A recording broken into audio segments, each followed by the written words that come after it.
Hey dears, Whimsy here, and welcome to the Nerd Corner. Go ahead and sit back and strap yourselves in, because we're about to take a ride across the wild Hokkaido frontier. Yippee-ki-yay! This spring, one anime should definitely be on your watch list, and that's Golden Kamuy, based on a manga by the same name.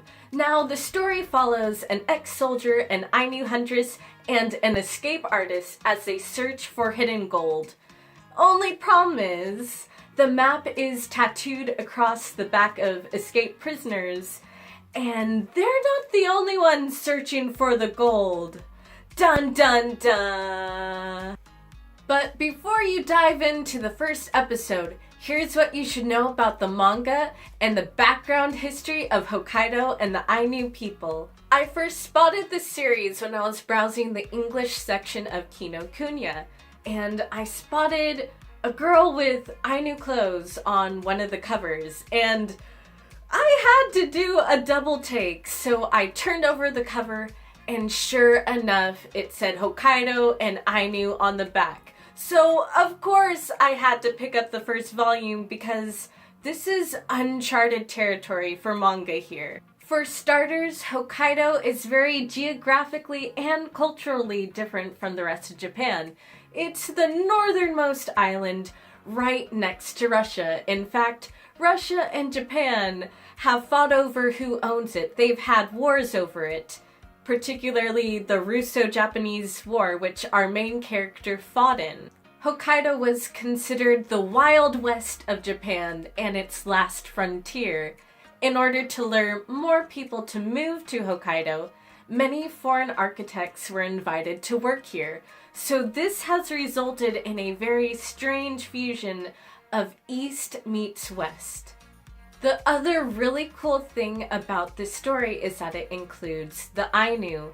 Now, the Ainu are the indigenous people of Russia and Hokkaido. Their lifestyle and religion is very nature-based. However, they've faced a lot of discrimination from Japan. In fact, up until 2008, the Japanese government has largely pretended that they don't exist. Because genocide is a really awkward dinner time subject. So now that you have some background history, let's dive into the manga itself. At first glance, I wasn't a fan of the art style, to be honest. Like, the characters are a little bit potato-faced and cartoony. However, once the scenes move into nature or any animals, the drawings become super detailed and hyper-realistic. Like, look at this delicious cross-hatching, and then it goes back to potato. Cross-hatching! And I think this difference creates a striking contrast between the characters and the brutal world they inhabit. Think The Revenant with hypothermia and bears. Fun times! Yeah!